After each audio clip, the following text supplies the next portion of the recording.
All right, so we're diving into a pretty mind-bending topic today, folks. Yeah, it's a big one. You wonder how those itty-bitty particles that make up, well, everything, actually get their mass. And what role this thing called the Higgs field plays in all of that. Exactly, and it can get pretty dense, let's be honest. Oh, yeah. But hey, that's what we're here for, right? To break it down, Yeah, absolutely. we've got some excerpts from a paper. Straight to the point, this one. It's literally titled, How Do Elementary Particle Gain Mass? Higgs Mechanism.txt. So, yeah, buckle up. No beating around the bush there. Let's dive in, shall we? Oh. Now, when we talk about mass, We tend to think of it as like how much something weighs, right? yeah, like stepping on a scale. But it's so much more fundamental than that. Right, we get that weight is about gravity pulling on your mass, but where does that property, like where does it even come from? Exactly. And especially when you consider that, atoms are mostly empty space. It's like, whoa, wait a minute. It is kind of mind-blowing, isn't it? And Yeah. one of the key things this paper highlights is that mass is basically energy. Oh, here we go. EMC. You got it. Einstein's famous equation. So, like, we're not just solid stuff walking around. Yep. We're bundles of energy, basically. Yeah, you could say that. And the source explains that, like, most of an atom's mass actually comes from the energy that binds the nucleus together. Exactly. The binding energy due to the strong force. So all those protons and neutrons huddled up in the center. That's where the bulk of the mass is hanging out. Okay, but then there's that remaining, what is it, like 1%? Right, about 1%. That's the mass of the fundamental particles themselves? Like electrons, quarks, you name it. And that, I guess, is where the Higgs field comes in. That's where it steps into the spotlight. All right, so what exactly is this Higgs field then? The paper uses an analogy. Oh yeah, they went there. It compares the Higgs field to thick gravy. Which, I gotta admit, is a pretty delicious image. Right. Like, I could work with that. It is a useful analogy, though, if you think about it. Oh, blessing. Imagine trying to move a spoon through, like, really thick gravy.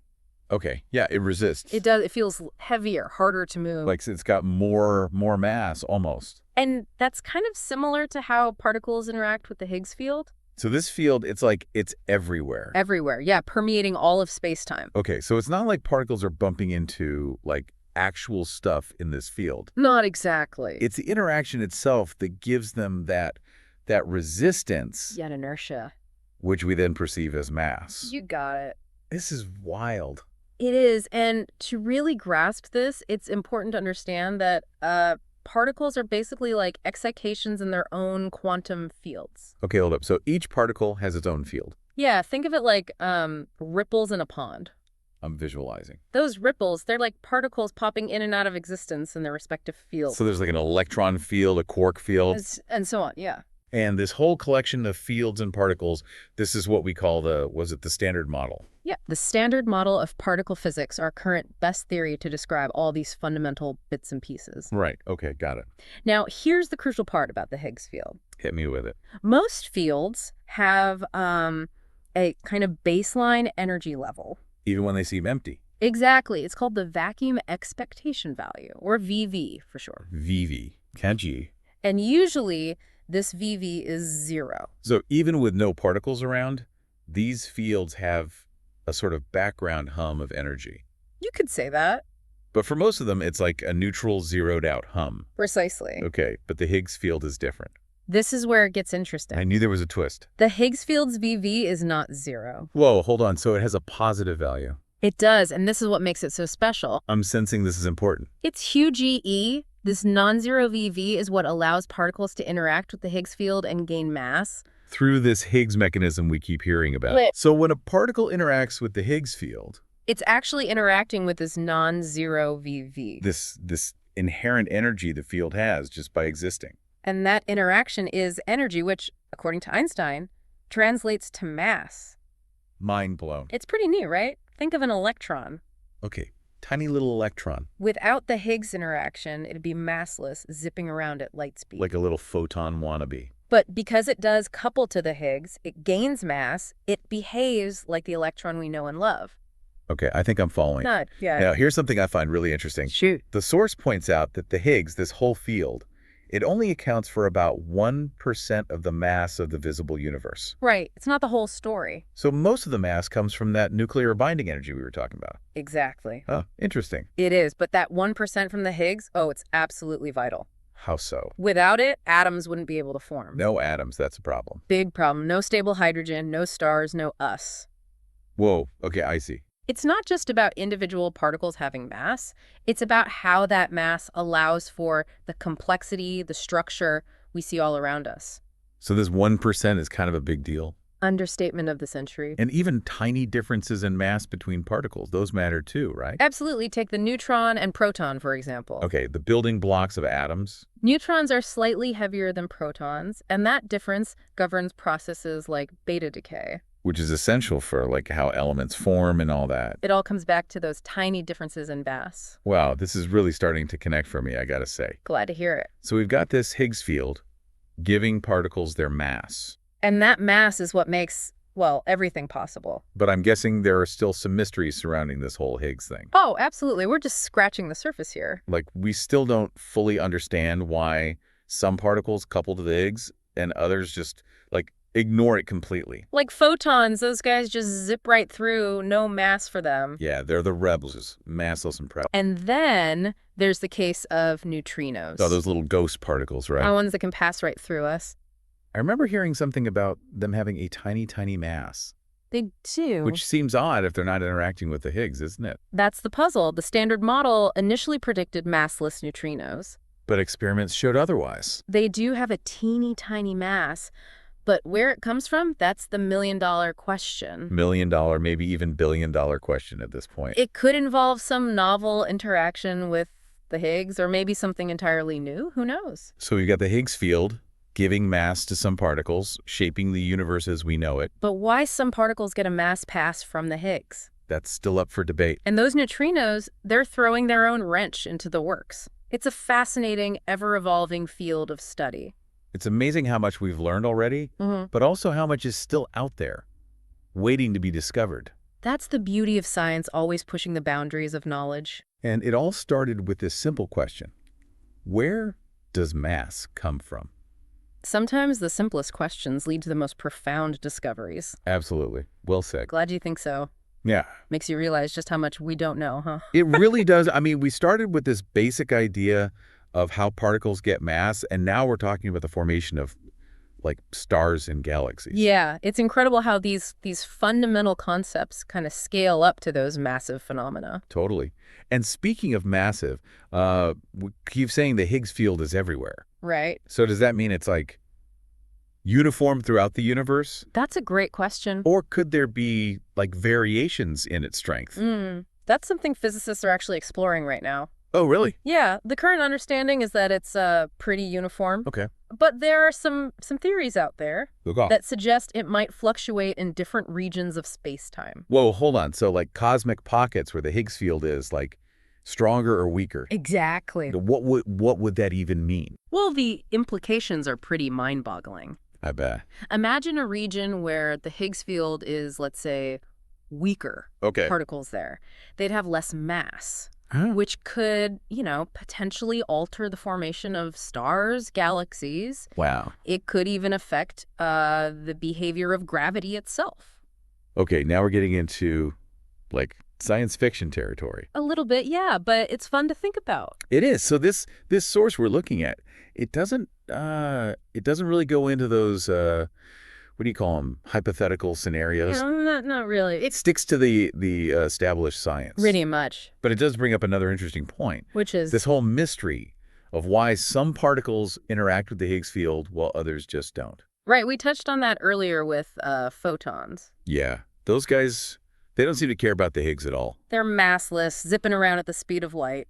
And we should be thankful for that, right? Absolutely. Because if photons interacted with the Higgs field and actually gained mass, the universe would be a very different place. Okay, help me out here.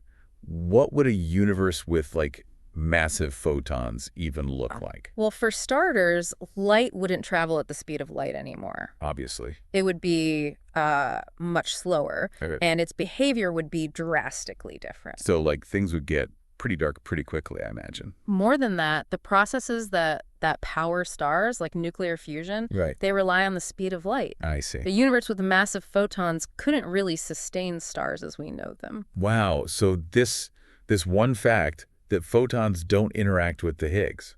It has huge implications. Yeah, for the structure of the entire universe. It really highlights how delicate the balance is. The balance. Yeah, and the laws of physics. Okay. And even subtle changes to how particles interact. Could have these huge cascading effects. Exactly, on a cosmic scale. This is making me think back to what we were talking about earlier, with the importance of mass for like the formation of atoms, the stability of matter. It's all connected. It's like it's all tied together in this intricate web. It is a web of cause and effect. And to kind of go further down that web, Let's do it. let's circle back to the neutrino puzzle. Ah, yes, the neutrinos. Those little guys. They're full of surprises. So we said the standard model initially predicted them to be massless. It did. But experiments show they actually do have a tiny mass. Tiny, but it's there. And we still don't know how they get it.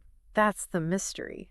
Right. It's like they just decided to throw a wrench into the works. They did, and that puzzle, it has far-reaching consequences. Neutrinos, they play a crucial role in a lot of astrophysical phenomena. Like what?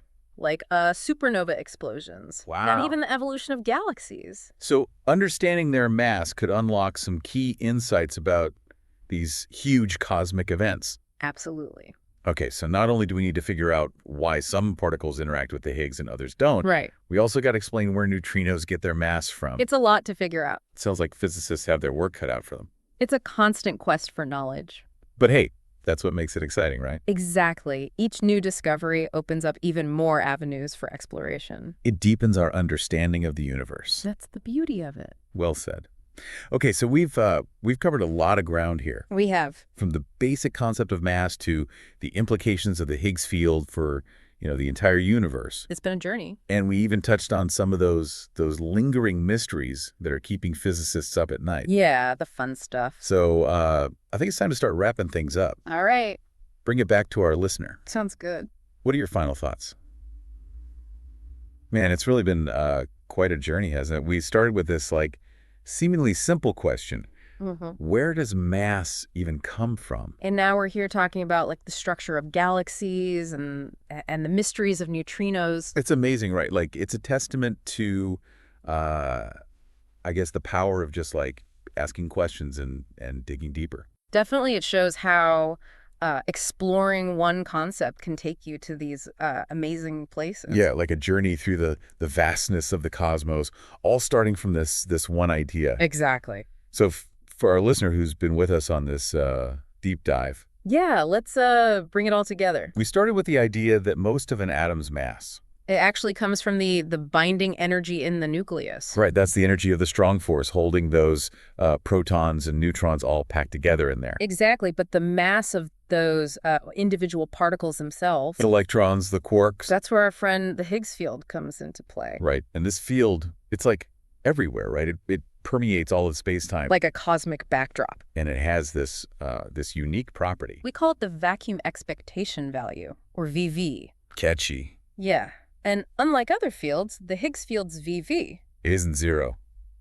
Nope, not zero. And that non-zero VV, that's super important. Sounds crucial. It's what lets particles interact with the Higgs field and actually gain mass. Through the Higgs mechanism. It's almost like the field is lending them some of its own inherent energy, right? You could think of it that way. The source, it uses this analogy. Oh, yeah. I like this one. Comparing it to moving a spoon through thick gravy. You feel that resistance, don't you? Like it's heavier. Exactly. And that's kind of how particles interact with the Higgs field. They gain that property we perceive as mass. Okay, so far so good, I think.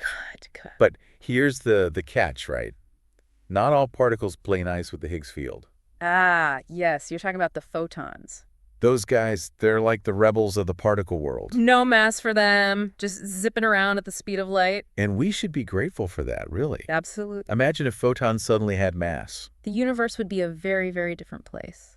No stars, no galaxies as we know them. Yeah, pretty bleak. And then, of course, we have those tricky neutrinos. Oh, yes, the neutrinos. The standard model originally thought they'd be massless. It did, but experiments showed They actually do have a tiny mass. Tiny, but it's there. And that origin of their mass. That's the big mystery. It's a puzzle that physicists are still working on today. So not only do we need to figure out why some particles interact with the Higgs and others don't, right, we also need to explain where neutrinos get their mass from. A lot to keep us busy. It's pretty incredible when you think about it, like the Higgs field, even though it's only responsible for a small fraction of the total mass in the universe. Yeah, about 1%. It plays this, absolutely crucial role. Oh, without it, atoms wouldn't form, stars wouldn't shine. We wouldn't be here having this conversation. It really drives home just how interconnected everything is, doesn't it? It does, and it's a good reminder that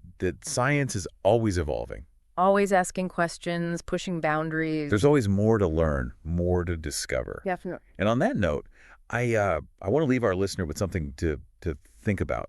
We've talked a lot about the Higgs field giving mass to particles. Yeah. But what if, and this is maybe a bit out there. Go on. What if we could someday, control that interaction? Control the Higgs field. Yeah. Could we, manipulate mass itself? Create new forms of matter?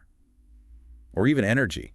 Those are some thought-provoking questions. That's pretty wild to think about, right? It is. It really makes you wonder what the future holds. What incredible discoveries might be just around the corner. You'll have to wait and see. Exactly. Well, on that note of cosmic wonder, yeah, I think it's time to wrap up our deep dive into the Higgs field. Thanks for joining us, everyone. We hope you learned something new today. Maybe even got inspired to do some exploring of your own. Keep those minds curious. And we'll catch you next time on The Deep Dive.